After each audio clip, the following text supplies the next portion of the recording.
ꯍꯧꯖꯤꯛ ꯍꯣꯇꯦꯜꯗ ꯑꯩꯈꯣꯏꯒꯤ ꯆꯥꯛ ꯆꯥꯔꯦ ꯑꯗ ꯅꯦꯄꯥꯂꯤ ꯍꯣꯇꯦꯜ ꯑꯅꯥꯟꯕ ꯑꯃ ꯂꯩꯔꯝꯃꯤ ꯑꯗꯣ ꯄꯩꯁꯥ ꯌꯥꯝ ꯇꯥꯡꯕ ꯅꯠꯇꯦ ꯆꯥꯛ ꯂꯨꯄꯥ 100 ꯂꯧꯏ ꯑꯗꯣ ꯆꯥꯔꯒ ꯑꯀꯥꯖꯥꯟꯒꯤ ꯃꯩꯇꯩ ꯂꯩꯐꯝꯁꯦ ꯑꯩꯅ ꯍꯪꯖꯕꯗ ꯀꯩꯅꯣ ꯇꯧꯔꯦ ꯃꯣꯏ ꯑꯀꯥꯖꯥꯟ ꯍꯥꯏꯁꯤ ꯆꯞ ꯆꯥꯕꯁꯤ ꯌꯧꯗ꯭ꯔꯤꯉꯩꯗ ꯁ꯭ꯀꯨꯜ ꯑꯃ ꯂꯩꯌꯦ ꯁ꯭ꯀꯨꯜꯁꯤꯒꯤ ꯈꯤꯇꯪ ꯍꯦꯟꯗꯣꯛꯑꯒ ꯃꯩꯇꯩ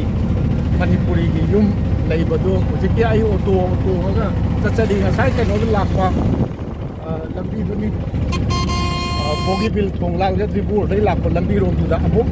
ꯍꯜꯂꯤꯕꯅꯤ ꯉꯁꯥꯏ ꯑꯩꯈꯣꯏꯒꯤ ꯂꯝꯕꯤꯗ ꯁꯥꯏꯟ ꯕꯣꯔꯗ ꯊꯦꯠꯍꯧꯕ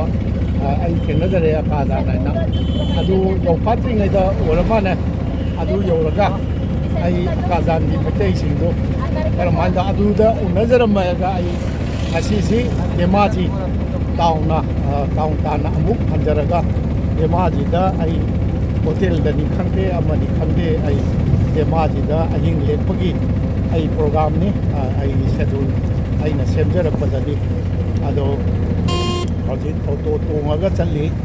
ꯑꯣꯇꯣꯁꯤ ꯌꯥꯝ ꯆꯤꯜꯂꯤ ꯑꯩꯈꯣꯏꯒꯤ ꯏꯝꯐꯥꯜꯗ ꯆꯦꯟꯕ ꯑꯣꯇꯣꯗꯨꯗꯤ ꯅꯨꯄꯤ ꯃꯆꯥ ꯃꯣꯏ ꯃꯃꯥꯡꯗꯁꯨ ꯃꯅꯤꯡꯗꯁꯨ ꯑꯩꯈꯣꯏ ꯃꯅꯤꯡꯗ ꯑꯩꯒꯤ ꯄꯣꯠꯁꯤꯁꯨ ꯌꯥꯝ ꯌꯥꯝꯖꯕ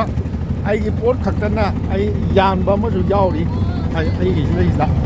ꯑꯩꯒꯤꯁꯤꯗ ꯄꯣꯠ ꯌꯥꯟꯕꯁꯨ ꯌꯥꯎꯔꯤ ꯑꯗꯣ ꯁꯤꯗ ꯂꯥꯛꯑꯦ ꯑꯗꯣ ꯑꯣꯇꯣ ꯗ꯭ꯔꯥꯏꯚꯔꯁꯤꯅ ꯈꯪꯉꯤ ꯑꯀꯥꯖꯥꯟꯒꯤ ꯃꯅꯥꯛ ꯑꯀꯥꯖꯥꯟ ꯍꯥꯏꯔꯒꯁꯨ ꯑꯗꯨꯝ ꯌꯥꯕ ꯍꯦꯛ ꯃꯅꯥꯛꯇ ꯂꯩꯕ ꯁ꯭ꯀꯨꯜ ꯑꯃꯒꯤ ꯃꯅꯥꯛꯇ ꯂꯩꯕ ꯃꯩꯇꯩ ꯃꯅꯤꯄꯨꯔꯤ ꯌꯨꯝꯁꯤꯡ ꯑꯗꯨꯗꯩꯗ ꯊꯝꯕꯤꯔꯅꯤ ꯑꯗꯨ ꯌꯧꯔꯒ ꯑꯩ ꯑꯃꯨꯛ ꯃꯌꯥꯝꯗ ꯎꯠꯆꯔꯛꯀꯦ ꯌꯧꯔꯦ ꯑꯩ ꯇꯣꯡꯉꯛꯄ ꯀꯩꯅꯣꯗꯣ ꯆꯠꯈ꯭ꯔꯦ ꯃꯩꯇꯩꯒꯤ ꯌꯨꯝ ꯃꯄꯥꯅꯤ ꯃꯁꯤ ꯀꯩꯅꯣꯗꯒꯤ ꯑꯩꯈꯣꯏꯒꯤ ꯁꯤꯂꯥꯄꯊꯔꯗꯒꯤ ꯀꯤꯂꯣꯃꯤꯇꯔ 3 ꯍꯥꯏꯌꯦ 3 ꯍꯟꯊꯔꯛꯑꯒꯅꯤ ꯉꯁꯥꯏ ꯑꯩꯈꯣꯏꯅ ꯕꯣꯒꯤꯕꯤꯜ ꯂꯥꯜꯂꯒ ꯗ꯭ꯔꯤꯕꯨꯒꯔꯗꯒꯤ ꯂꯥꯛꯄ ꯂꯝꯕꯤꯗꯨꯗꯅꯤ ꯃꯥꯡꯗ ꯎꯔꯤꯕꯁꯤ ꯅꯣꯡꯆꯨꯞꯅꯤ ꯁꯣꯔꯣꯛꯀꯤ ꯍꯥꯏꯋꯦꯒꯤ ꯅꯣꯡꯆꯨꯞ ꯃꯥꯏꯀꯩꯗ ꯂꯩꯔꯤꯕ ꯌꯨꯝꯁꯤ ꯃꯩꯇꯩꯒꯤꯅꯤ ꯍꯥꯏꯅ ꯍꯥꯏ ꯃꯩꯇꯩ ꯅꯨꯄꯤ ꯑꯃ ꯊꯣꯛꯂꯛꯄ ꯎꯏ ꯃꯩꯁꯩꯗ ꯌꯨꯝ 3-4 ꯃꯩꯇꯩꯒꯤ ꯂꯩꯕ ꯃꯥꯜꯂꯤ ꯑꯗꯨ ꯀꯔꯝꯕ ꯃꯩꯇꯩꯅꯣ ꯀꯩꯗꯧꯕꯅꯣ ꯑꯩ ꯆꯪꯉꯒ ꯑꯩ ꯀꯩꯅꯣ ꯇꯧꯖꯔꯛꯀꯦ ꯑꯩꯒꯤ ꯄꯣꯠꯁꯤ ꯌꯥꯝꯃꯤ ꯑꯩꯒꯤ ꯕꯦꯒꯁꯦ ꯅꯤꯡꯊꯝꯊꯥꯗ ꯆꯠꯄꯅꯤꯅ ꯕꯦꯒꯁꯤꯃꯅꯦ ꯁꯤꯒꯤ ꯃꯊꯛꯇ ꯁꯤꯃꯁꯨ ꯑꯃꯨꯛ ꯌꯥꯜꯂꯤꯕꯅꯤ ꯇꯧꯔꯤꯁꯦ ꯃꯁꯤꯅ ꯀꯔꯤ ꯐꯤꯔꯣꯟ ꯑꯃꯨꯛ ꯀꯩꯅꯣ ꯇꯧꯕ ꯑꯩꯈꯣꯏꯒꯤ ꯅꯤꯡꯊꯝꯊꯥꯅꯤꯅ ꯌꯥꯝ ꯅꯥꯇꯩ ꯆꯥꯗꯦ ꯑꯗ ꯑꯩꯈꯣꯏꯒꯤ ꯃꯩꯇꯩ ꯅꯨꯄꯤ ꯑꯃ ꯃꯁꯤꯗ ꯀꯩꯅꯣ ꯂꯩꯔꯤ ꯃꯁꯤ ꯑꯩ ꯑꯃꯨꯛꯇ ꯆꯪꯉꯒ ꯎꯅꯖꯒꯦ ꯑꯣ ꯃꯩꯇꯩꯔꯣ ꯏꯕꯦꯝꯃꯕꯨ ꯑꯣ ꯑꯝꯇ ꯆꯪꯉꯛꯀꯦꯀꯣ ꯑꯩ ꯏꯝꯐꯥꯜꯗꯒꯤ ꯂꯥꯛꯇꯦ ꯉꯥꯛꯇꯪ ꯍꯣꯔꯦꯟ ꯊꯦꯡꯉꯀꯥꯟꯗ ꯙꯦꯃꯥꯖꯤ ꯆꯠꯀꯦ ꯁ꯭ꯋꯥꯏꯗ ꯃꯩꯇꯩꯒꯤ ꯎꯅꯕ ꯂꯥꯛꯏꯅꯤ ꯑꯩꯁꯦ ꯑꯣ ꯁꯣꯏꯗ꯭ꯔꯦ ꯃꯩꯇꯩꯅꯤ ꯑꯩ ꯆꯪꯉꯒ ꯑꯩ ꯀꯩꯅꯣ ꯇꯧꯖꯔꯒꯦ ꯇꯥꯟ ꯆꯥꯟꯅꯔꯦ ꯆꯞ ꯆꯥꯅ ꯑꯣꯇꯣ ꯗ꯭ꯔꯥꯏꯚꯔꯗꯨꯅ ꯃꯩꯇꯩ ꯂꯩꯕ ꯏꯕꯨꯡꯉꯣ ꯅꯪꯁꯨ ꯅꯨꯄꯥ ꯃꯆꯥ ꯅꯪꯁꯨ ꯃꯩꯇꯩꯔꯥ ꯃꯥꯗꯤ ꯅꯠꯇꯦ मादी मैते नत माने हाँ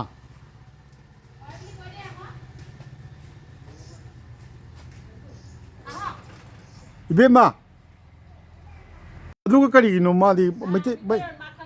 खंगद्रेबा मैते लोन खंगदे सि याम नुंगाइतेने ताबदा नुपासिंग अमता लेत्रो इसुजिंग सिजो मैते लोन थोक्त्रब्रो थकपर नंग नमिंग हायो करी ngako pupugi microphone jang ta lokthokige tanga isu ama leire kari maming aba Anobi haibro Anobi Sana Devi yumnakti sagai di khangbro yumnak sagai kayum kanoi yumnak kaino to ado angang jingda khangal loba ko noi khangdabdo noigi thangjam Anobi Sana Devi ko adu haigadaba ibe manangi mingdi ka aima indon hai tare na indon haigadra itei ma haigadra khangdri ha o chi ai di manipur gine manipur degi lakpani ado ꯁꯨꯝ ꯑꯩꯁꯦ ꯃꯩꯇꯩ ꯂꯩꯕ ꯃꯐꯝꯗ ꯍꯦꯛ ꯆꯠꯂꯒ ꯑꯩꯁꯦ ꯄꯥꯎꯃꯤ ꯑꯗꯨ ꯑꯣꯏꯖꯔꯝꯃꯤ ꯑꯗꯣ ꯑꯩꯅ ꯑꯣꯏꯖꯔꯤꯉꯩꯗꯁꯨ ꯃꯩꯇꯩ ꯂꯩꯕ ꯃꯐꯝꯁꯦ ꯆꯠꯇꯅ ꯍꯦꯛ ꯃꯣꯏꯒꯤ ꯑꯋꯥ ꯅꯨꯡꯉꯥꯏ ꯄꯥꯎꯗꯝ ꯇꯧꯋꯦꯕ ꯑꯗ ꯍꯧꯖꯤꯛꯅ ꯍꯩꯔꯁꯨ ꯍꯩꯇ꯭ꯔꯁꯨ ꯄꯥꯡ ꯁꯥꯟꯅꯕ ꯌꯨꯇꯨꯕ ꯑꯩꯅ ꯅꯣꯏ ꯇꯧꯔꯤꯁꯦ ꯍꯣꯔꯦꯟ ꯎꯔꯛꯀꯅꯤ ꯑꯩ ꯉꯔꯥꯡꯒ ꯅꯍꯥꯟꯒꯁꯦ ꯀꯩꯅꯣꯗ ꯆꯠꯂꯨꯔꯦ ꯑꯩꯈꯣꯏꯒꯤ ꯗ꯭ꯔꯤꯕꯨꯒꯔꯒꯤꯅꯦ ꯇꯤꯜꯌꯥꯄꯇꯤ ꯑꯗꯒꯤ ꯑꯂꯤꯃꯨꯔ ꯑꯗꯒꯤ ꯃꯥꯏꯖꯥꯟꯒꯁꯦ ꯏꯕꯦꯝꯃ ꯅꯪꯗꯤ ꯀꯔꯤ ꯃꯃꯤꯡ ꯀꯧꯕ ꯑꯩ ꯁ꯭ꯃꯤꯇꯥ ꯗꯦꯕꯤ ꯀꯧꯏ ꯁ꯭ꯃꯤꯇꯥ ꯗꯦꯕꯤ ꯊꯥꯡꯖꯝ ꯑꯣꯡꯕꯤ ꯅꯣꯏ ꯏꯄꯥꯝꯒꯤ ꯌꯨꯝꯅꯥꯛꯇꯤ ꯃꯩꯇ꯭ꯔꯝ ꯃꯩꯇ꯭ꯔꯝꯅꯦ ꯀꯗꯥꯏꯗꯩꯅꯣ ꯅꯣꯏꯕꯣ ꯑꯩꯈꯣꯏ ꯁꯤꯕꯁꯥꯒꯔ ꯁꯤꯕꯁꯥꯒꯔ ꯀꯔꯤ ꯀꯔꯝꯕ ꯋꯥꯏꯗꯒꯤ ꯍꯥꯊꯣꯔꯥꯔꯥ ꯍꯥꯁꯣꯔꯥꯒꯤ ꯁꯤꯕꯁꯥꯒꯔ ꯍꯥꯏꯗꯤ ꯍꯥꯁꯣꯔꯥꯔꯥ ꯆꯤꯡꯍꯣꯗ꯭ꯋꯥꯔꯥ ꯕꯣꯔꯀꯣꯂꯥꯁꯨ ꯁꯤꯕꯁꯥꯒꯔꯗꯩꯅꯤ ꯍꯦꯛꯇ ꯍꯥꯏꯌꯦꯕ ꯑꯗꯨꯅꯤ ꯑꯣ ꯑꯗꯨꯗꯤ ꯏꯆꯥ ꯀꯌꯥ ꯁꯨꯔꯦ ꯍꯧꯖꯤꯛꯀꯤꯗꯣ ꯅꯨꯄꯤ ꯃꯆꯥꯁꯦ ꯅꯨꯡꯉꯥꯏꯈ꯭ꯔꯦ ꯃꯥꯅ ꯏꯁꯨ ꯀꯔꯤ ꯑꯅꯧꯕꯤ ꯁꯅꯥꯅ ꯃꯩꯇꯩꯂꯣꯟ ꯊꯣꯡꯕꯁꯤꯃꯨꯛ ꯄꯨꯄꯨꯅ ꯅꯨꯡꯉꯥꯏꯕ ꯂꯩꯇ꯭ꯔꯦ ꯑꯩ ꯁꯣꯏꯗꯅ ꯃꯤꯊꯥꯏ ꯂꯩꯕꯤꯔꯝꯒꯅꯤ ꯑꯗꯨꯅꯦ ꯑꯗꯣ ꯃꯤꯒꯤꯗꯤ ꯑꯗꯣ ꯑꯩꯈꯣꯏꯒꯤ ꯃꯩꯇꯩꯗꯤ ꯌꯥꯝꯅ ꯀꯩꯅꯣ ꯇꯧꯋꯤꯅꯦ ꯅꯣꯏꯒꯤ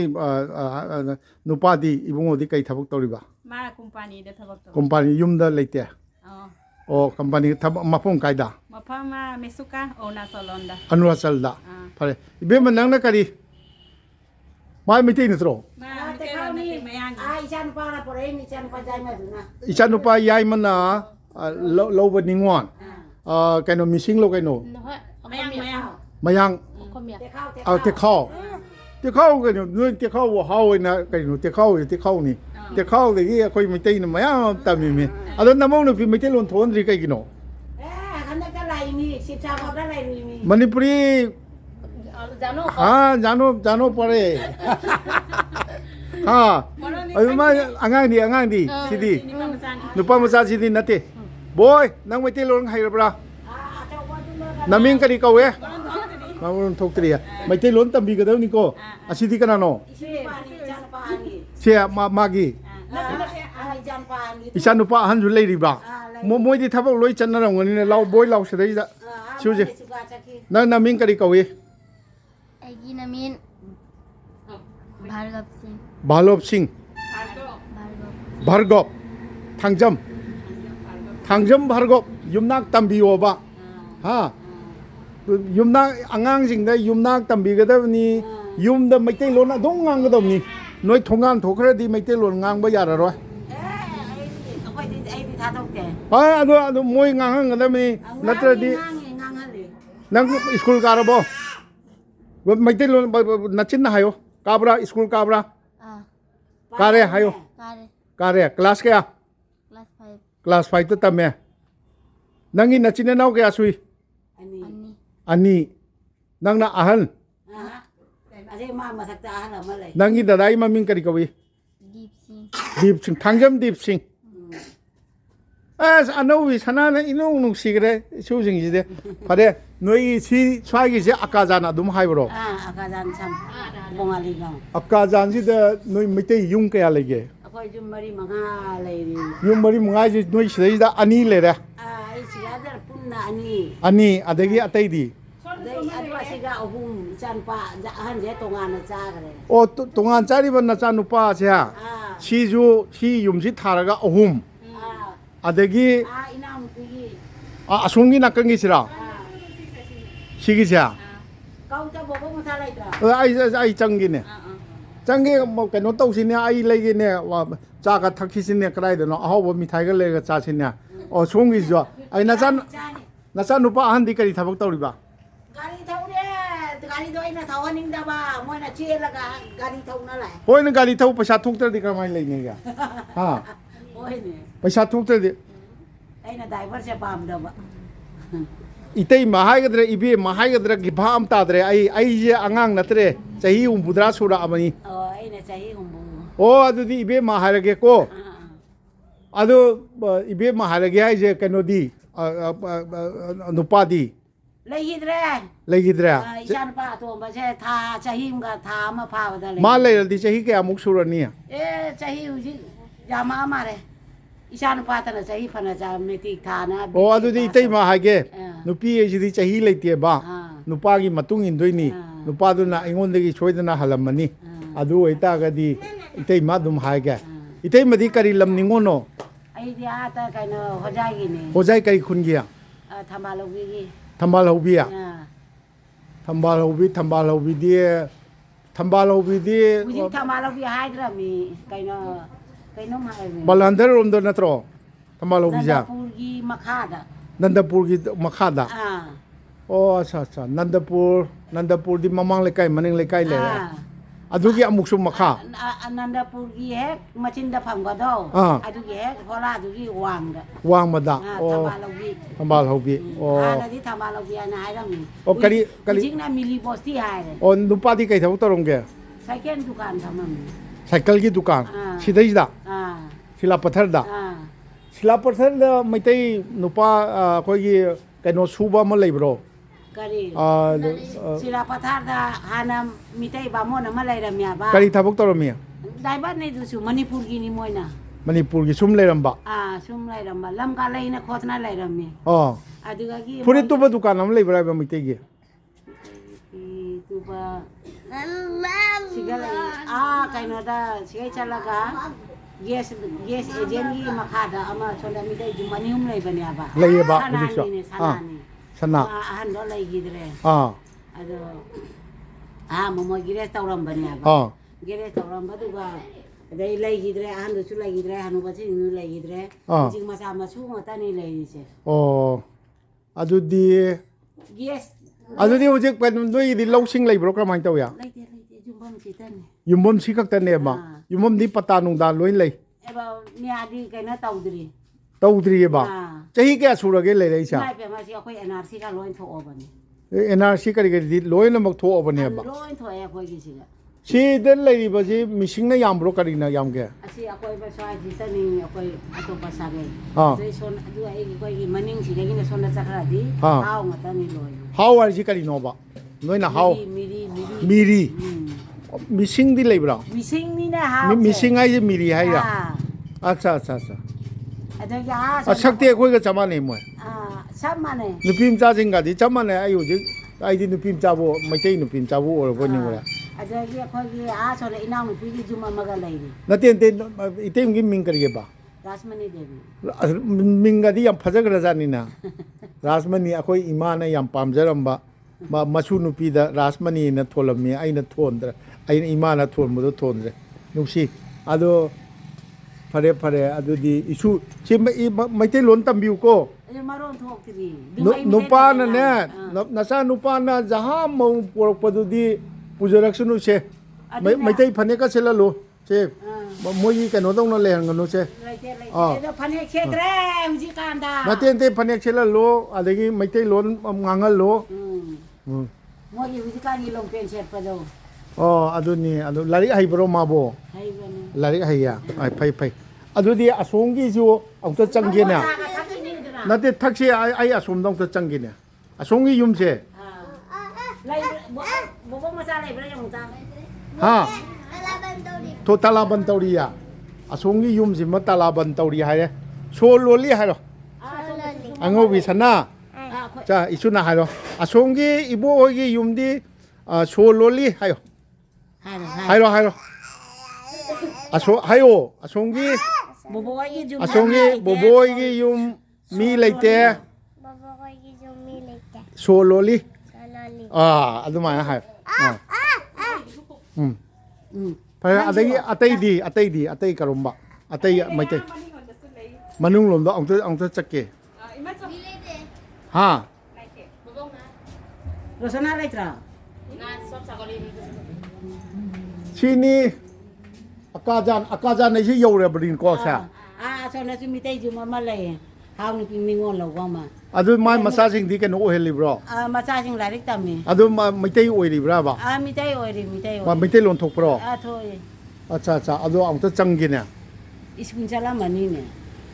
ꯍꯧꯖꯤꯛ ꯁꯨꯝ ꯊꯦꯡꯊꯔꯗꯤ ꯃꯥꯏ ꯍꯟꯖꯔꯛꯑꯅꯤꯗ मागा चके माई मम्मी दो करिए या हाँ भार्गव भार्गव को चके भार्गव नंग पुपु को चसिको याई को आयो रेन नोई मयाम की कनो मागा को चके न सुनु पागा ओ इतै म रासमनी होगी ममों नुपी अहलो ओ सिदा कना लेरिनो हाँ Panama Pro. si mamong nupi रास नमस्ते dan ibim nang di kari mamin kau som de lep Eigi Pranali Pranali Devi kayum no noi gi thangjam ne noi ipam gi yum nak ti Ipam mayum di akoy haung ni ai di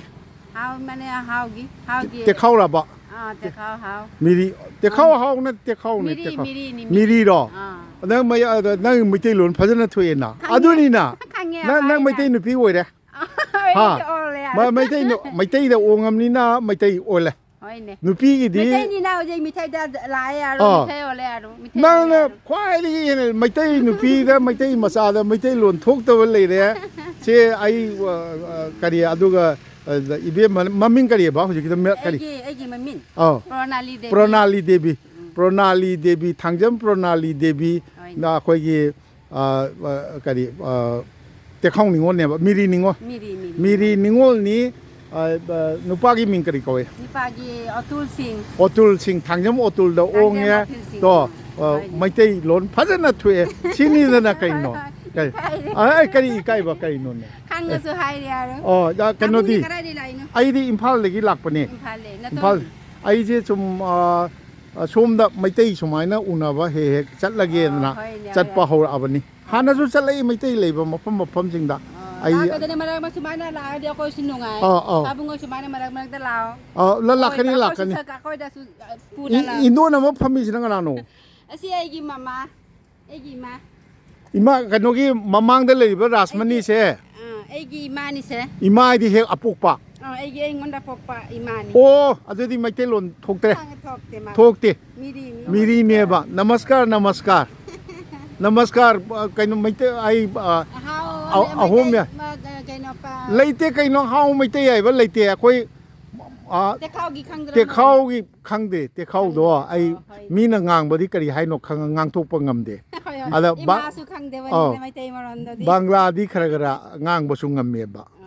adu ni ado te khau lon di si nungsi dre se indo na ma leire akoi Pranali ba ko Pranali gi mama miri mama akoi mai machanupi gi mayum da leiri mi maitai phaneka chetana leiri mi ado sini ado singai ado asom na mungsa se keno barga asom ya asum chakke ko mathang bema Sina noi nupa kai thabak tawe ba ji do gari thori ba e phai noi nacha kya sura nacha kya sura nacha ni atya thom o bargap se nang nacha nupa ro o siam phare ma mai te lon thoi very good je lai yam tang ro mi ko ma ache adege anobi sana ju phajana mai te lon thoi isu di yam nungse nungai re noi lam na sila la aga mai te lon ga thok tana mathangi yum je ong je chalo bargap lao ha sida dum kan thok ya si phok thok ya dro lao chasi lao nabani lao le bargap lao na lao som da muk chak ke sigi mangda uri basisu mitai gi ni haye yumthang na bani hojiki iteima rasmani hoyi ga sidi adudi kari tare nongchup goita ga di nongchup nongpo makha awang thangbada leite da noi changre dai na ha sina asom dei chale ba is phajana ano bisana isuna sina te som dei chaliga kaya nungsirem no simngai na mitai oina sigi cha sidi yam nungai leina adai leiri siro ha som dei chat bro sida dum chatoi ba ha kadom da kada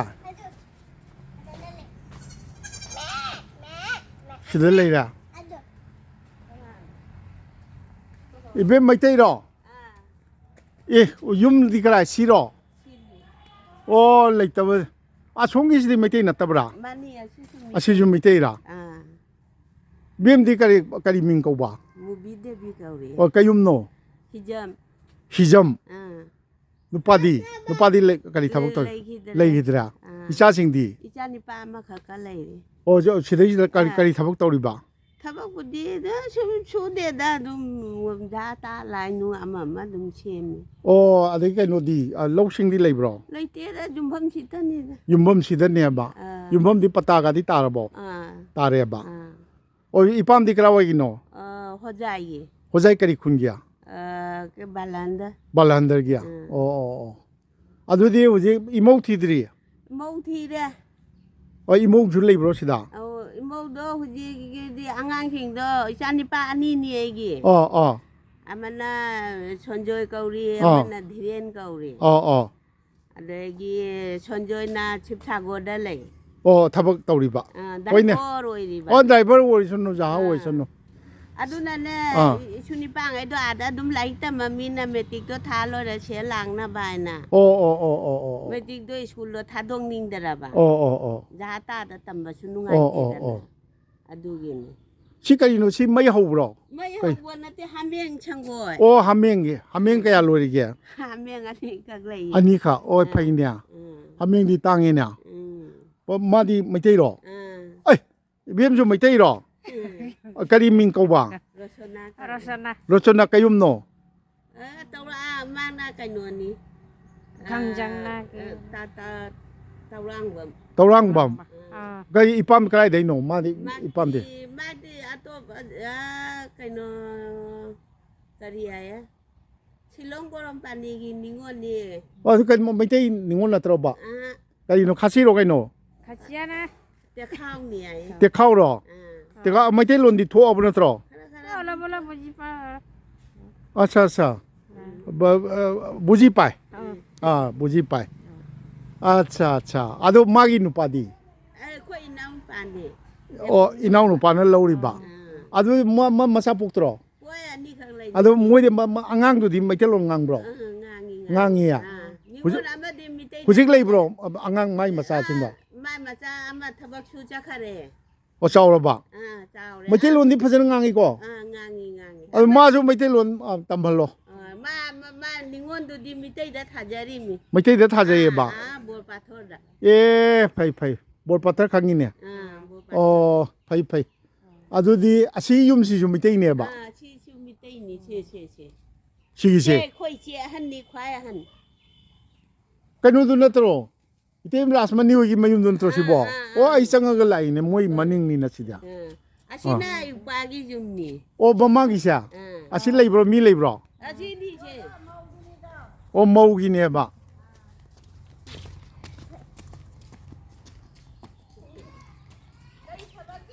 โอ้ไอ้สมัยนั้นไม่ได้ไม่ยามกันโนโตวันนี้ไม่ได้ไม่เอาอุณหภูมิจัดปะดิก็ได้เลยกันนาที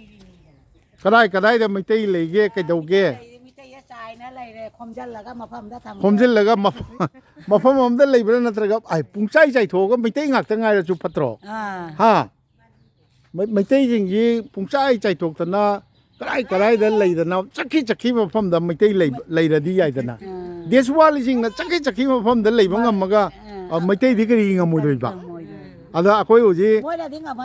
mui na ngaman ya pote adu ni dana ado ai bu ai na haja da di angang sing hawai ba che si magi kano se magi masa sing mete lon thon ba ma mete ningon na ta jo mete de la mete oi re dana adu ni ngang ai adu na ai ga loi ngang ni mete ngang ko yu pa na lo ri ni kan adu ni chidi moi mi lai te hu ji 시러 마기 마용 아두 파이나 가이노디 짜오리나 흰곤 가데야 아기 마망기 지나 까나게 무we 그러봐 시나 하와리 지 가이노 테카오 미리 아다지나 미테지 마마래 마망기샤 가돔데 짱이야 시나 시레이 춤사키잔 자신의 미테임 라오네 그럼โอ้โทรเกปคุยปุ่นนะแกโนต้องสิซานุงทักเสียไอ้แกโนมีไทยเลยแก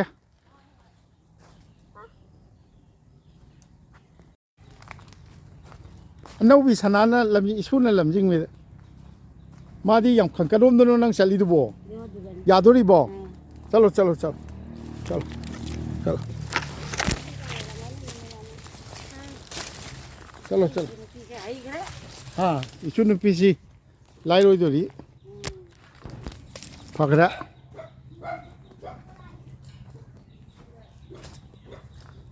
sidi yam nungai na leina mi lei bro eh ibe mamma lei re na ibe mai imphal lagi mai tai thi Lucy tao no. mai tai ko thi ban nu pa ni mai tai swai da le pi la phangge adu nga ko adu no manga lei re Video tao ri ra kai. video tawri mi ibe mai ming kari Eigi ni Rupoma Devi. kayum no Kari. sagai si kari no yumna Lai dam dam. lai ton jam ne ba no ye kai ba koi mai tai na hang ba da nya ming ha ga ni ru sagai eta sagai yumna aina hang ga kan da nya heta khokta ki taw ye ba ado angang ding da tambi ga dam ni koi na mi na hang adi thang jam adu di ni yumna khaira di na ha ga dam ni nirupama ba Lai dam dam ni Rupoma Devi. nirupama ko kai ipam kai dai no Ako ipam de sigadum Okaajaan da. Okaajaan gira dum Ai how ni. Ana di mitay da pa. How again. how idi kai miri ro Miri. miri nya adu Ana ni di miri missing ni ne missing. missing Miri da missing oire. missing oire ba missing ilam ni de ma ji ja natro Hoi na. mai tai de yum pa le mai tai oire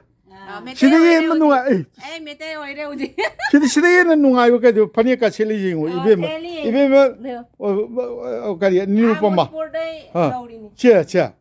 si jing si nung si dro si bo si ni nupi gi kai no leite nupi gi di sagai ai bo leite ma gi nupa do Nupai gi sagai du. nupa gi sagai du da ado yam chathiri je mai tai nupa di ne atopa jati lauraga atopa jati onnana ga leiba mayam yawe ba Eigi nupi ani go moi di ming hangadi ne Laitam Jam Anisa Devi. very good Anandi Devi hai na ko moi. on nasa nupi ani ro Oh ani. yam nungai nupai maming di kari ko ba Laitam Jam Amar Singh kari thabak tawri ge Mari teacher. teacher ne ba o sarkar gi Sarkar ki nate dum private. private ki wor su yam phaina ado hoji school chakri ra Nate oji thabak ki tama Guwahati sakar. guwahati chakhi ba Musa nupi disu asan ahando ada dum le Guwahati da. like tamira Laitam. o isnir pa no miri ningol wor su yung mai tai dong na si Okaajaan si da Akaajaan nei si Hairi ne. Akaajaan nei si kilometer kaya lape Manipur dai di kilometer 400 pa hoji bogibil thong saba dai kitang naksil labani na nakshindra di Tezpur rom dai la di kilometer 400 helimina adu kaya nungsire ado ichajing maitilon phajana ngangan biu ko Ngangi ako masa nupi ani. as phare yam nungai ga yam Mayang su kangi, how su kangi, adugai Hindi, English, hoinya Meitei su, pasta. maitai di nang maitai wora mina maitai di khangda yadre na Ay na khangder su ne ako masa nupi do kangi ay ba loy. nang su khange nang adu na de nangon de gi hena khangda ba maitai le hoy maitai aseng ba ai thengna re ba is nungai re sina lura bra swai da de maitai yum maning da ma lai ri na mu phigi ju adu su chau sine khra Samsi tem na. chau nga ko phamba ya de ai Impal kai de gin ho. imphal khurai gi ni Oh. nang imphal la ma bro Latri ay di. hojikti Manipur gi irang gi pau di ta bra Oh, tai ne. ado ta ba do adu mai phajarak chani ko maitai ye che mai thi ba ya pote adu phara kan da ne amu sao ri do ka ri khang bra hai bu ma yang chang ba da ma na lang nge ni ma pan da lai ko khalu oh ayeng kano tor kan da ne lak ba ai budi adum ai gi number loader jo thikana loader jo adum khangani si thadola ga ai Manindra Konsam na YouTube ta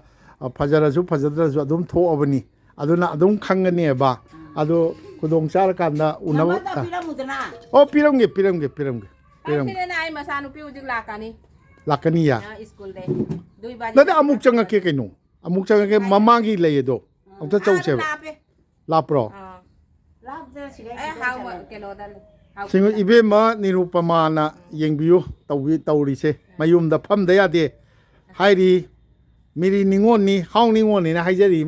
how aku di mitai nata di how sim ngai na how mitai nata di how natra ga maya kai how noi ga khoi ga ai di kai tu khin na oh pare chini ai ngak tang stage da phamam mer ga itei ma rasmani ga khara lap yari ba mitai yum du so amuk changjage ibe ma nirupama gi nupa si kari maming ai ba amar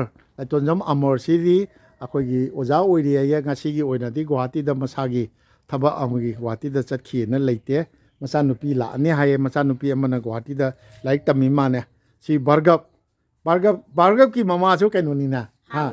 ꯑꯗꯨ ꯃꯥꯁꯨ ꯐꯖꯅ ꯃꯩꯇꯩꯂꯣꯟ ꯊꯣꯛꯏ ꯑꯗꯒꯤ ꯑꯁ ꯏꯁꯨ ꯀꯔꯤ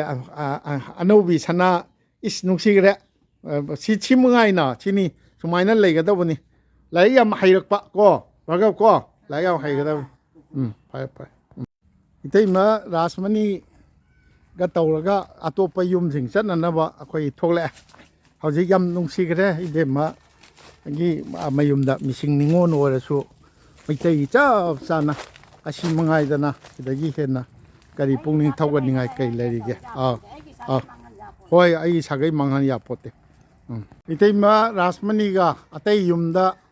ꯃꯩꯇꯩ ꯌꯨꯝꯁꯤꯡꯗ ꯆꯠꯃꯤꯟꯅꯁꯦ ꯃꯥꯏ ꯃꯌꯨꯝꯗꯒꯤ ꯐꯤ ꯃꯆꯥ ꯑꯃꯇꯪ ꯏꯟꯅꯕ ꯆꯪꯉꯛꯄꯁꯤꯗ ꯃꯥꯏ ꯃꯥꯡꯒꯣꯟꯗ ꯃꯌꯥꯝ ꯄꯨꯂꯞ ꯂꯩꯔꯝꯃꯦ ꯇꯧꯔꯤꯁꯦ ꯑꯁꯤꯒꯤ ꯃꯃꯥꯡꯒꯤ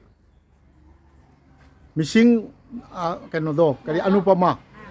ꯃꯥꯗꯤ ꯃꯩꯇꯩꯂꯣꯟ ꯐꯖꯅ ꯉꯥꯡꯉꯤꯅ ꯃꯥ ꯌꯥꯝ ꯀꯩꯅꯣ ꯅꯨꯡꯁꯤꯈ꯭ꯔꯦ ꯑꯗꯨꯅꯤꯗꯅ ꯀꯩꯅꯣ ꯍꯥꯎ ꯁꯨ ꯀꯔꯤ ꯍꯥꯏꯕꯅꯣ ꯁꯤ ꯃꯩꯇꯩꯂꯣꯟ ꯊꯣꯛꯍꯟꯗꯕ ꯌꯥꯗꯦꯀꯣ ꯁꯤ ꯂꯩꯔꯝꯃꯦ ꯑꯗꯣ ꯑꯩꯗꯤ ꯏꯁꯨ ꯀꯩꯅꯣ ꯑꯉꯧꯕꯤ ꯁꯅꯥꯅ ꯃꯍꯦꯜꯂꯦꯗ ꯅꯨꯡꯁꯤꯖꯈ꯭ꯔꯦ ꯏꯇꯩꯃ ꯊꯣꯛꯂꯛꯑꯦ ꯍꯧꯖꯤꯛ ꯑꯈꯣꯏꯃꯤꯌꯥ ꯒꯝꯁꯥ ꯑꯃ ꯏꯜꯂꯦ ꯌꯥꯜꯂꯦ ꯑꯗꯨ ꯑꯣꯏꯇꯥꯔꯁꯨ ꯃꯨꯕꯤꯒꯤ ꯂꯝꯗ ꯂꯩꯕꯅꯤꯅ ꯃꯤ ꯅꯣꯏ ꯑꯁꯥꯝꯒꯤꯗ ꯂꯩꯕ ꯃꯩꯇꯩꯅꯤꯅ ꯃꯥꯅꯤ ꯑꯗꯣ 이때나 하우럭시다 레미 아두니나 많이 아두니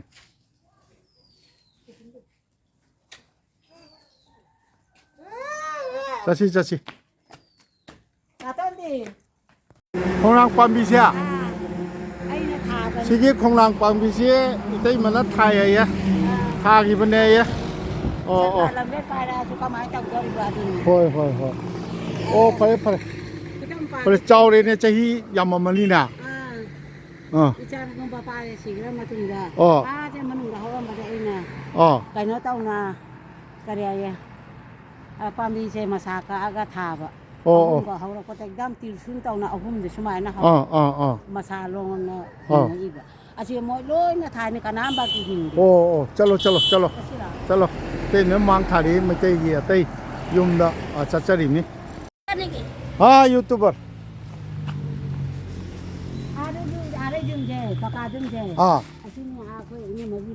ꯑꯁꯤꯁꯨ ꯃꯌꯨꯝꯂꯥ ꯂꯩꯔꯛꯁꯤ ꯈꯔ ꯁꯥꯡꯅ ꯆꯪꯉꯛꯑꯦꯕ 이때이마 ꯀꯩꯅꯣꯁꯤꯗꯤ 이때이마 ꯔꯥꯁꯃꯅꯤꯁꯤꯗꯤ ꯍꯜꯂꯥꯒꯤ ꯅꯨꯄꯤ ꯅꯠꯇꯦ ꯃꯩꯇꯩ ꯅꯨꯄꯤ ꯑꯗꯨꯅꯤꯍꯦ ꯃꯌꯥꯝ ꯎꯅꯕ ꯀꯥꯁꯤ ꯉꯥꯡꯅꯗꯅ ꯁꯛꯅꯗꯅ ꯇꯧꯗꯅ ꯇꯧꯔꯤ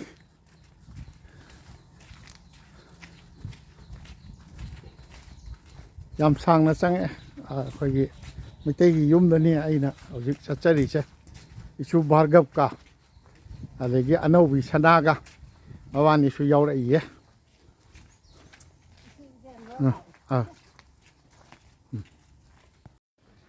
ꯏꯇꯩꯃ ꯔꯥꯁꯃꯅꯤꯅ ꯍꯥꯏꯁꯦ ꯁꯤ ꯍꯥꯎꯒꯤ ꯃꯔꯛꯁꯤꯗ ꯆꯠꯂꯒꯁꯨ ꯃꯌꯥꯝꯁꯤꯅ ꯏꯆꯦ ꯏꯅꯝꯃ ꯏꯟꯗꯣꯟ 이복 로이나 까우이 시니 나트로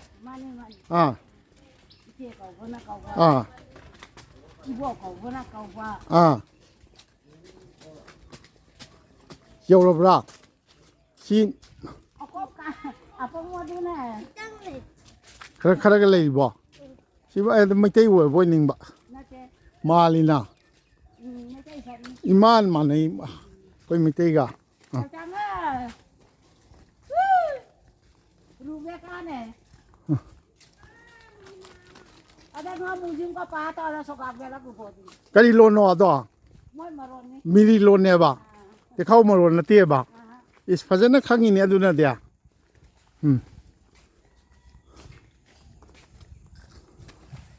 สินะฟอร์เมอร์กันโอเคลำบีจังกักปัสดาฟอร์เมอร์MLA ของที่มายุ่มเนี่ยมวยจะตายอะคุยกี่กันโอเคพัมปักหาร์ก็วังคัดนักสาวกี่โมงดูนี่ยุ่มเลยเสมวยมาจำมาช่วงสิ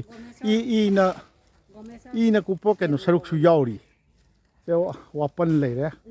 จังไง Gomesor MLA do. อ๋อเลยฮิดระบันนัตโรเลยฮิดระบะ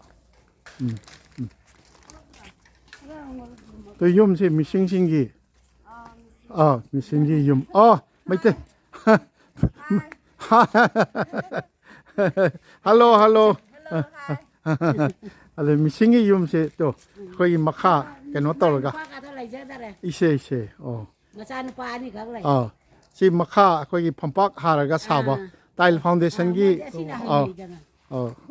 อะดูไม่นะตัวมวยยุ่มคุซ่าสิสิดาจังอากาไม่เตยยุ่มนี่ว่าปัญญามท่านะเลยตัวดิเสยามนะนุชีบยามนะกันนู้ตัวดิอะดูเสียคอยกันนู้กันดีตัวเล็กกันดีอะดูคอยดรายกันนู้ด้อะดูตัวดิแล้วไม่เอาลำบีดอูว่ากันสุพยายามจังที่เลยเจ้าเนื้อปูก็ไม่เจ้าไม่ยุ่ไม่เจ้ายุ่มแต่นี่จังไงสิมาพ่นที่โยกกันโยกที่โยกสลามันอีจังไงสิคิดกินนะเจ้ไม่เขากินเลยแล้วก็ลำบีมามุกตาเลยดูลำทัวร์ก็อามุกจังที่เลยแล้วก็อาตัวเป็นลำบีลำลงเอาหุ่นพังว่ามาจู่อามุกเลยเลยยาวดริบล้อ Asyik sini tinggal itu. Ada yang gari lah kodo. Aduh lagi sih lah kodo. โอ้अच्छा अच्छा ไม่ใช่ยุ่มทุกอย่างวันนี้เยอะหรือเปล่า Jauh deh. ชิโร่สิไม่ใช่ยุ่มเยอะเลยอ่ะสินี่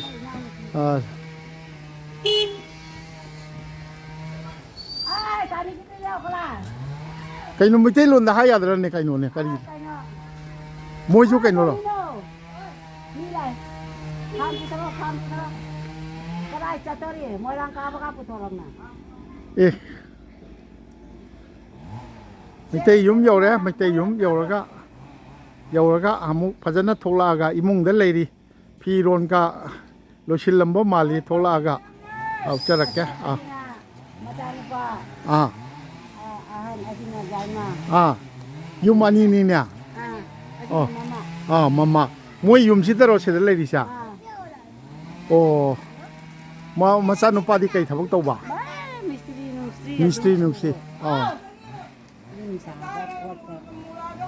เล่าดีเลยนะบนนัตโรใช่ใช่งามหัวเดียบะเล่าบางเงินจะหัวเดียใครนายจะคนนั้นมีกี่มารัมนี่กันนางนี่ ขนาดกันนะให้อุ่นเล่าก็จะดูทุกการได้สู้ก็ได้ไม่ได้มาจานี่นะไม่ได้ยินบักกยาวตัวเป็นเนี่ยบักกยาวตัวป่ะอันนี้จ้าจริงตัวดีใช่มาอย่ามารักชิกาไอ้น่ะตัวดีสิค่อยพี่น้องมาใช่ไอ้น่ะอาชมไก่น้องตัวเรไอ้เชียนตาตาไก่น้องตัวเรไอ้จัดตาตาไปอาดุมมันยาวตัวดีก็ไม่ได้ไว้เลยนี่ทะเลมูสุทะเลอีเต้มาไม่สุทะเลอีเต้มึงมิงกันดิอ่ะมิงของไทยบิวปุ่นนั้นตั้งแต่ไปแต่สุดใหญ่อาดุมให้บิวUnimasi กายุมโนกายุมนิงโอโนกายุมโน Miengbam มาเยี่ยงบัม Miengbam มีเยี่ยงบัมอาดุก็อีปามกี่ยุมนักโลกาลิโน Kana นุปากี่ยุมนักโลไม่ Nupagi yumnang ni อีปามกี่ยุมนักตี Naulem นาวเรียมโล Tolong bam ตรังบัมกะได้ไว้กินโน Pojagi พอใจกะดิคุณเกีย Thamalawigi ทำมาเราบีเกียอีเต้มึงก็อันตันนี่เนี่ยตัวเดียวเฮ้ยปุ่งมินเลยหรอขณะจะฮียำเลยชิ้นมาแล้วจะฮีแกสุดกันเนี่ย Jai doi sab do khang dere ขังเดียบะอีจ้านุปะอันนี้ Ai ani na tem ก็ยัง Taruk ni ตาลุกสิเดนรวยเลยบรอ Asiga mai lam dalai dia ba ให้ดิ Junai de yung kay sala la bro. Yung kay sana lay din. Junai ay sino karom dono kayam lapia. Asilagi na Junai. Yalem. Acha. Ibe mana kana kari mamin ko ba. Jorna ni ayuna. Jorna Devi. Jorna Devi ma mai tay ro kay no. Mitay matani. Missing ningo lo. Kaya masak ka kaya so som da kala silo ibe ma nuksa di som lai. Na mai tay lon khanga ba na tra na. Kitang khangya. Icha po bro. Masanu pa ni. Mai tay lon ngangu ko. Data di mai tay oidre. Nang missing or jo mai tay da mayum pala di mai tay oira. Mai tay oira. Mo to mi kaya nuksi rab nu tawri che. Pani ka chela dana pani ka chetana le chi mi gi lamji da si lai ga ina akoi ba jar ki phijo chela ga leite mite lon ngang dana ba lai ri che kari mi nga ye ho ki do Jorna Devi oh phale sagai di ite mo gi ka no du na tra na kari ba miyeng bam hai ro ai bham ta miyeng bam mai ai bham ta da akoi miyeng bam mai tai phare lai ram mani miyeng bam ne ba miyeng ba khai ba thok ta da ne ba miyeng bam hayo hayeng gai miyeng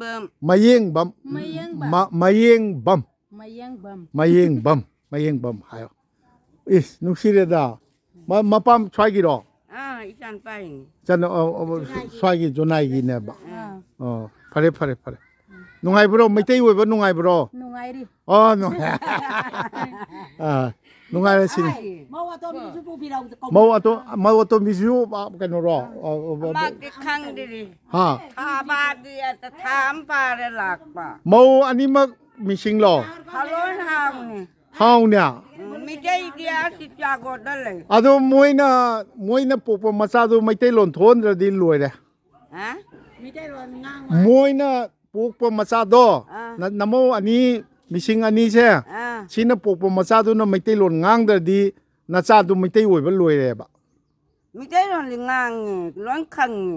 na te ngang ba chu khang ba da na ta is nuksira pa ni isu na maroi ra da Anobi sana Devi hari sini Thangjam Devi oh sida mamo ite mi mingdu ka ya Purnima si ite Purnima si gi mamo ani missing Jorna natra Jorna Devi adagi mana Bhumika Devi to madi asmaju phani ka phajana selaga leise maitai lon da ngai re khang thok tri se sida yengong ne sida yeng maitai lon tho ko maitai lon da nam da khara ngangan biyo anami ne tam ne hai de khang ne loina asin de loina na lai ram ni na kan asidi hapta tham ta ma oi gi lak pa ho ado phare moi lo paisa de ting dre na paisa ting bro lu moi paisa ka di yam ting dre na tro nang maitai hojai de maitai lo de paisa bali ting ni lo ni tiga lai ram ni na hau kun da lai ram ni na hau loi lo ke sukai de ke na masak su loi na maitai loi ole yare ado moi na pokpa macha do maitai lon phajana aina te khau lon khang da di phajana hairam do ni Hindi मालूम है थोड़ा सा जो आप लोग का जो बच्चा जो है ना जो भी हो लड़का हो या लड़की हो हाँ जो उनको मणिपुरी सिखाना है ठीक है जब वो लोग मणिपुरी नहीं बोलेगा तो कहीं का नहीं रहेगा आप लोग भी कहीं का नहीं रहेगा आप लोग भी ना मिसिंग रहेगा ना मणिपुरी रहेगा हाँ ठीक है इसीलिए आप लोग तो अभी मणिपुरी हो गया मैतेई हो गया मैतेई में शादी किया है तो मैतेई हो गया बच्चों को अच्छे से सिखाना है मैतेई होना सिखाना है नहीं तो आप लोग भी कहीं का नहीं रहेगा और वो आपके बच्चे जो है वो लोग भी कहीं का नहीं रहेगा ठीक है ना मालूम है ना हिंदी तो मालूम होगा ठीक है थैंक यू आप लोग से मिलके बहुत यम नुंगारे हाँ इते मेरा आसमानिया सिदई नोई के नोई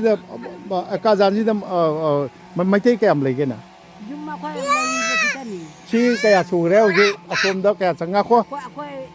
mai chane ichi naw ne. หน่วยอาคอยอาสมเดายุมอามาอันนี้เอามารีจังไง Sa portion kay gora se. ยุมแกจังไง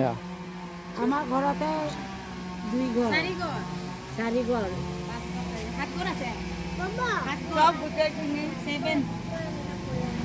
อนุปมาอินุปาตุเดระลาริกให้ดิจ้า Ah. มาขักตันเนี่ยบะ Ako'y du ato ba du so he BA pass. บีเอปัสรอทับกนะ Tabang na kumpanya ni. คอมพานีทับกสุริบะอ๋ออะดูดิอ่างจริงๆเราเลยไม่ใช่ดีอะดูมุลละรวยเนี่ยกันโน Mula ro. Motoring. มุลละรวยชิมไงน่ะ Ay sidri ngay di muloy. Muloy. Sigira matong da mutke mangay. หน่วยเสียสิได้เลยบ่มายามเสียชีกันโนไม่หลักชนิดกันดีอาสามมณีปุริไซต์ปริชัดกันนั่นยำเลยมวย Taraw ne. มวยทารักเนี่ยมวยทารักอะไรกี้หน่วยกันเอ็มดีซีก็ให้บตาบรอมณีปุรีเดเวล็อปเมนต์โซซายตี้ก็ให้บตาบรอคอนซิลเลยบรอมณีปุรีเดเวล็อปเมนต์คอนซิลก็ให้นาตาครับบอตาเดีย Tai ne du. หลักปราบมวยมี Lake. หลักเตียบะ Mi tayo ka amo talak. กันน้ำบ่หลักเตียหาน้ำมังเด้อสมัยนั้นหลักไม่ใช่ยาว Lake. Abu pang laki. ไอ้น่ะหันบ่ว่าดูเดีย Bagi. เอ๊พาเรดาโอ้พาเรชินรวยแล้วเพราะยุมอคอยน่ะสังภาษา Loy. รวยได้บ่ชินนี่อะโดอคอยอีเตโมนะกันเนาะอีซาทักลักปฏิกริตอรก็ทักเลยอ่ะ Jambak churo ka thak lai. เจียงปักเดงกีปาลีล่ะ Jambak chu na, mi gi phau khao na. บ่มีกี่ Lâu ling na. Mi gi lâu ling. Ba jok le edna. เฮากิลิง Kamal le. เฮากิลิงมีน่ะ How gi ni dna. เฮากิแต่ทับสุริเนี่ยไม่ใช่น่ะ Chu da di ka jaw doi ba. อ่า Kana thak pi doi ba isa ching da. ก็สารวใจรวมดันน่ะไม่ใช่น่ะ Don thok pi da me pai pu du na. อ่า Don thok ka Assam di ka ba siga lak na lai re. อ่า Ichai chu siga loi na luong siga loi po e. Ka jaw doi ba siga NRC to e. อีเตมจูน้ำมันนุปีอเมริกาอเมริกาโนยาฮอลิดอมิชิงยาฮอลิดอ Missing amana how. อ่า Amana mitay te khao. อ่า Adagi amana kwa iton to ba daw. Aduna si mai mama aduni mitay luong na lawrin. โอ้โอ้ Ay na re. Napagi idi manghang ano amatan din mitay lawan na. อ่า Adiba. อันนั้นมังเดเนี่ยน้ำมันนุปีกันว่าจะเข้าหัวชนกไก่หัวชนไม่ใช่ล้นภาชนะงางอะดีกันไก่จ้ะ Lay te handak tani lai ba. Jum da sa ba matam da siga punna sa na bai na ina hai ba. อ่า Aduga moy na. Chen ka to tharak tere. Ay na khara phang ba duga ichan pa do naw na chang ba khung pa ni duga gi. อ๋อ Adi paisa duga na tang na sao le. อ๋อ Ado ji jum da sa lo ra ga di jai ma do ma tin ma ta ka pu. Nunggu dai do belum di man pulau. พระเรอาดุนี Ada sa wa na hari. อ๋อ Ay kucha phaja dara. ไก่ขุจิกที่ทับกันโนพีชาริจิกันโน Mau sa. มองนาซาริบะไม่ใช่พีโรนชาเด Mi dai pa ni. Kay pi ni. ไม่ใช่พันเอกชาริหรอนั่นนาซาริหรอมานะตัวมานะอิโมชินะไม่ใช่พันเอกชายหายจันี่ไม่ใช่พันเอกอันนั้นหายเลยอะดูยักษ์ยานุชิรินะอ๋ออะดูดิชินี่อะคุยกันโนชิอากาจันดาเลยบ่ไม่ใช่สิ่งที่พิบมอุบีเร่สังเจรุริบยุงขราชิขักตันนี่ยุมซีอดุนาดีอามาอันนี้อหุมมารีมังงายุมมังงาสิเดอุรมานี่นะอะเตยเลยริบรจังกะดะบะ Sila pa tha ga le. โอ้ตัดที่ศิลาปัทธร์เดบุดีเลยจะศิลาปัทธร์เดไม่ใช่แกมเลยกันนะ Anan ma. Adagi sila pa mitay ni mo na ma le. ไม่ใช่นิ่งวันกันโนดไม่ยุ่งปาลีระ Mitay dan. ไม่ใช่ดาดู Siga maralaw na le. บาราเราตอนนั้นเลยไปดูใกล้ได้ลากะ Bawana kaya ki jaga. Benggol no. Dubai. Dumai. Dubai. Ha? Dubai. Dubai. ดูไบดาดูที่พิชัยยังไปแบบมีนี่นะ Dubai ga lari ka inara ga sain ka ga. โอ้พระเรชินีเลยริบพิบมเจอดูไม่ใช่นี่ให้ดันนะพิรันไปดันนะ Rondita hili. Oh itu ala itu. ไม่ใช่หรอ Mite. ไม่ใช่หนูพิมพ์จ้าอีเบมาองเต้จังเอาคนเนี่ยองเต้จังเอามวยเบมาเล่า Gala. เล่า Gala ba ba lao lao ma kai no maro le hai ja ma aseng badi kadai gi no asa aseng badi a ho ja kai no Langka na te langka ni ngon ni ibe ma lao ni ibe ma lao ni ma te icha angang lai tam bai lo ro ro mate kari ya thok lai sum tholei ro de ibe ma di ka kari ming ko ba Eigi ro kita kau Ranjita kayum no jum nam yum nam ipang gi yum nak la ai nupa di pana nong thombam nupa di kai kita Dubai le hai chum ro Dubai da adu di pisai am pai ba kai no tare na na khojai gi ro Khojai Lanka bhalung mari gya o pai pare noi sidai da noi ani da nasa ka le ri ro sida kari gi no le ri sa siga dum moi siga lai ba dagi o moi nupa ji sida le ri ro mama oi ma pa ji ale o hujiti le tra ba hujiti lai tra hong ale si lai gi tra an oh noi nate kanu da noi hingol yum hingol lai intro sida o adu ni da na kai adu yum taruk tari sida ni na lai ba adu ne si ni ngasi gi kanu se akoi gi aina akajaan ji kilometer ahum sila pathar dagi natra sila pathar dagi kilometer ahum si awang pangnara makha pangnara sila awang lomda haibadi ngasai aina bogi bil thong lalaga Dribugor degi sila pathar lak matamda sila pathar yawada kilometer ahum lom wa lingida leiriba AKAJAN haisda leiriba machoi yumji pulap leitre adu leiriba maitai sing se yam cheksina do itei ma rasmani gumba thengnaraga di yam nungai jai itei magum le di maitai nate maitai lon gi maitai lon nei sinina lon mangi ban mi ta loire mina adom mayumda yumda ngang dawni icha singda aduni adu je isu anobi sana bharga adagi sidi isu sida yengo pupuda puda ji ngoi naming kari kawi mitel lon tho abo maming da hai ka ro mingai ro pupuda mingai ro ajana hai ka ro mingai ro ajana hai ka ro mobile yeng dara le ma adum mitel lon thoi na tro mitel lon ngangan ba ko aduni sidai da si loisin jage adu lai so hebada itei magi icha ama biye ne ba ibe medi lai kayam tam e biye bau tam me thabak tawdra su yare tawge khandre ha nupana Dubai le mina thabak tawdra su yare phare itei magi macha nupa ama biye ni adagi oja anupama gi nupa du su biye oram tai ha oja we hai du su haima ma do English ta mani na bi adu natabadi yaudre ba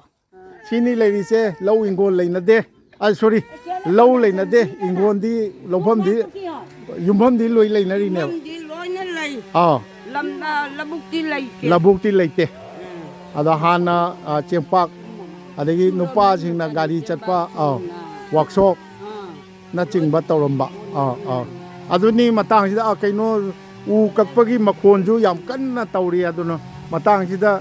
losinjarage imau sing yengbiyo kogi missing ningon ko missing ningon ni ado yam nuksi lei ado missing ningon na maitai da ongak pasi yam okhag yam maitai yum manga taruk khak lei basida missing ningon ji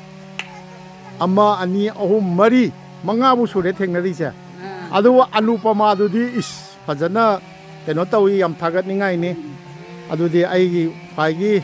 ngasi AKAJAN Dhemai district manung Assam gi Dhemai district akoi missing ariba kangbu sina missing gi keno singni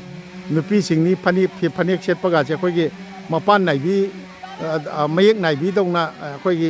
adum iman manawani mase sorok taga chatpada deba laptak na yengbada di kanana karino khangdaba jani ado ngasi AKAJAN da leiba maitai sing paigi mafamda saktak chabagi aina ngamjaba thakta saktak chabagi keno si matang asida losinjage aisi Dhemai da chatlaga ahing leaga hotel lamada lek sidai na khanjabani adu lektabi da swai da leaga akoi gi hayeng ayung anta Dhemai tana ꯍꯥꯏꯒꯠꯄꯁꯨ ꯌꯥꯏ ꯑꯗꯣ ꯙꯦꯃꯥꯖꯤ ꯌꯧꯔꯒ ꯄꯥꯎꯗꯝ ꯑꯃꯨꯛ ꯇꯝꯖꯔꯛꯀꯦ ꯑꯗꯣ ꯉꯁꯤꯒꯤ ꯑꯣꯏꯅꯗꯤ ꯏꯇꯩꯃ ꯄꯨꯔꯅꯤꯃꯥ ꯀꯣ ꯄꯨꯔꯅꯤꯃꯥꯁꯤꯒꯤ ꯌꯨꯝ ꯑꯀꯥꯖꯥꯟ ꯀꯔꯤ ꯑꯀꯥꯖꯥꯟ ꯍꯥꯏꯔꯒ ꯁꯤ ꯂꯩꯀꯥꯏ ꯂꯩꯇ꯭ꯔꯣ ꯑꯀꯥꯖꯥꯟ ꯍꯥꯏꯔꯒ ꯂꯣꯏ ꯈꯪꯅꯔꯦ ꯂꯩꯀꯥꯏꯒ ꯈꯥꯏꯗꯣꯛꯇꯦ ꯏꯇꯩꯃ ꯄꯨꯔꯅꯤꯃꯥꯁꯤꯒꯤ ꯃꯌꯨꯝ ꯃꯃꯧ ꯃꯤꯁꯤꯡ ꯑꯅꯤ ꯂꯩꯔꯤꯕ ꯁꯤꯒꯤ ꯁꯤꯗꯩꯁꯤꯗ ꯀꯩꯅꯣꯗ ꯂꯥꯛꯄꯁꯤꯗ ꯑꯩꯒꯤ ꯑꯀꯥꯖꯥꯟ ꯌꯧꯁꯤꯟꯖꯔꯛꯄꯒꯤ ꯈꯣꯡꯆꯠ ꯑꯁꯤ ꯃꯇꯥꯡ ꯑꯁꯤꯗ ꯂꯣꯏꯁꯤꯟꯖꯒꯦ ꯇꯥꯕꯤꯔꯤꯕ ꯌꯦꯡꯕꯤꯔꯤꯕ ꯈ꯭ꯋꯥꯏ ꯄꯨꯝꯅꯃꯛꯀꯤ ꯃꯐꯝꯗ ꯁꯅꯥꯊꯣꯡꯒꯤ ꯃꯅꯤꯟꯗ꯭ꯔ ꯀꯣꯟꯁꯝ ꯑꯩꯍꯥꯛꯅ ꯑꯃꯨꯛꯀꯁꯨ ꯍꯟꯅ ꯅꯣꯂꯨꯛꯆꯔꯤ ꯁꯦ ꯉꯁꯥꯏ ꯑꯅꯟꯗꯤ ꯑꯩꯈꯣꯏꯒꯤ ꯃꯩꯇꯩ ꯃꯧ ꯑꯅꯟꯗꯤꯒꯤ ꯃꯌꯨꯝꯗ ꯂꯩꯔꯤꯉꯩꯗꯨꯗ ꯃꯆꯥꯅꯨꯄꯤ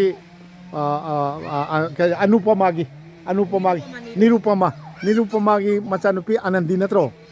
ꯑꯅꯟꯗꯤꯁꯦ ꯃꯥ ꯗꯣꯟ ꯕꯣꯁꯀꯣ ꯁ꯭ꯀꯨꯜ ꯇꯝꯕꯒꯤ ꯃꯥ ꯍꯜꯂꯛꯄꯅꯤ ꯑꯗꯣ ꯑꯩꯅ ꯂꯧꯖꯔꯒ ꯃꯥꯒꯤ ꯌꯨꯅꯤꯐꯣꯔꯝ ꯁ꯭ꯀꯨꯜ ꯌꯨꯅꯤꯐꯣꯔꯝꯗꯨꯗ ꯀꯩꯅꯣ ꯇꯧꯕꯅꯤ ꯑꯗꯨꯒ ꯚꯤꯗꯤꯑꯣ ꯑꯣꯟ ꯇꯧꯔꯝꯗꯅ ꯑꯩꯗꯤ ꯑꯗꯨꯝ ꯀꯦꯃꯦꯔꯥꯗꯪ ꯊꯥꯔꯒ ꯂꯩꯔꯝꯃꯦ ꯑꯗ ꯑꯅꯟꯗꯤ ꯀ꯭ꯂꯥꯁ 7 ꯀꯣ ꯀ꯭ꯂꯥꯁ 7 ꯗꯣꯟ ꯕꯣꯁꯀꯣ ꯍꯥꯌꯔ ꯁꯦꯀꯦꯟꯗꯔꯤ ꯁ꯭ꯀꯨꯜ ꯀꯩꯅꯣꯗ ꯇꯝꯃꯤꯕ ꯑꯗꯣ ꯅꯪ ꯍꯧꯖꯤꯛ ꯇ꯭ꯌꯨꯁꯟ ꯆꯠꯂꯤꯔꯣ ꯀꯔꯤ ꯁꯕꯖꯦꯛꯀꯤ ꯇꯧꯏ ꯃꯦꯠꯁꯇꯪꯂ ꯑꯇꯩꯗꯤ ꯃꯦꯠꯁꯇꯤ ꯑꯣꯖꯥꯗꯤ ꯀꯅꯥ ꯘꯅꯁ꯭ꯌꯥꯝ ꯗꯣꯂꯦ ꯍꯥꯏꯁꯤ ꯃꯤꯁꯤꯡꯂꯥ ꯑꯣ ꯀꯩꯅꯣꯗꯤ ꯇ꯭ꯌꯨꯁꯟ ꯐꯤꯒꯗꯤ ꯀꯌꯥꯝ ꯂꯧꯅꯩ ꯁ꯭ꯋꯥꯏꯗ ꯊꯥ ꯑꯃꯗ ꯀꯌꯥ 800 ꯃꯤ ꯁꯥꯇ꯭ꯔ ꯀꯌꯥ ꯇꯝꯃꯤ ꯅꯪ ꯅꯊꯟꯗꯔꯥ ꯄꯨꯟꯅ ꯇꯝꯃꯤꯔꯥ ꯑꯣ ꯐꯔꯦ ꯅꯪ ꯆꯠꯂꯨꯔꯣ ꯃꯥ ꯑꯗꯨꯅꯤ ꯑꯗꯨ ꯐꯥꯔꯒ ꯃꯃꯥꯁꯨ ꯂꯥꯛꯑꯦ ꯑꯁꯤꯒꯤ ꯌꯨꯝꯁꯤꯗꯩꯁꯤꯗ ꯏꯇꯩꯃ ꯄꯨꯔꯅꯤꯃꯥꯁꯤꯒꯤ ꯃꯌꯨꯝꯁꯤꯗ ꯄꯨꯂꯞ ꯂꯥꯛꯇꯅ ꯂꯩꯔꯦ ꯑꯗꯨ ꯃꯁꯤ ꯑꯃꯨꯛ ꯂꯧꯖꯔꯤꯕꯅꯤ ꯑꯗ ꯑꯁꯤ ꯑꯃꯅ ꯗ꯭ꯔꯤꯕꯨꯒꯣꯔꯒ ꯑꯩꯈꯣꯏ ꯀꯩꯅꯣꯒ ꯁꯤꯂꯥꯄꯊꯔꯒꯤ ꯑꯀꯥꯖꯥꯟꯁꯤ ꯌꯥꯝ ꯁꯥꯏꯁꯤꯗ ꯑꯩ ꯗ꯭ꯔꯤꯕꯨꯒꯣꯔꯗ ꯂꯤꯠꯄ ꯐꯤꯔꯣꯜꯗꯨ ꯍꯧꯖꯤꯛ ꯍꯨꯃꯥꯡꯅ ꯄꯣꯔok ꯍꯛꯆꯥꯡ ꯃꯅꯨꯡꯗ ꯄꯨꯂꯞ ꯂꯨꯞꯄꯦ ꯄꯨꯂꯞ ꯂꯧꯊꯣꯛꯅꯤꯡꯉꯦ ꯌꯥꯝꯅ ꯁꯥꯕ ꯌꯥꯝ ꯍꯦꯜꯂꯤ ꯑꯗ ꯆꯥꯁꯨ ꯄꯤꯊꯛꯄꯤꯔꯦ ꯑꯩꯁꯦ ꯉꯁꯥꯏ ꯂꯣꯏꯁꯤꯟꯖꯈ꯭ꯔꯕꯅꯤ ꯏꯇꯩꯃ ꯄꯨꯔꯅꯤꯃꯥꯁꯤꯒꯤ ꯃꯃꯧ ꯑꯅꯤ ꯃꯤꯁꯤꯡ ꯑꯅꯤꯅ ꯆꯥ ꯅꯨꯡ ꯄꯤꯊꯛꯄꯤꯗꯅ ꯀꯩꯗꯧꯗꯅ ꯇꯧꯔꯤ ꯏꯇꯩꯃ ꯔꯥꯁꯃꯅꯤꯒ ꯑꯩꯈꯣꯏ ꯐꯝꯃꯤꯟꯅꯗꯅ ꯑꯗꯒꯤ ꯃꯤꯁꯤꯡꯒꯤ ꯌꯨꯝꯂꯣꯟꯅꯕ ꯑꯃꯁꯨ ꯂꯥꯛꯇꯅ ꯆꯥꯒ ꯄꯨꯟꯅ ꯊꯛꯃꯤꯟꯅꯗꯅ ꯇꯧꯔꯤ ꯌꯥꯝ ꯅꯨꯡꯉꯥꯏꯖꯩ ꯁꯤꯅꯤ ꯃꯌꯥꯝ ꯑꯗꯣ ꯃꯁꯤ ꯑꯩꯅ ꯂꯣꯏꯁꯤꯟꯖꯈ꯭ꯔꯦ ꯍꯥꯏꯇꯥꯔꯒꯁꯨ ꯃꯁꯤꯒꯤ ꯃꯇꯦꯛꯁꯤꯃꯒ ꯑꯩ ꯍꯥꯞꯆꯤꯟꯖꯒꯦ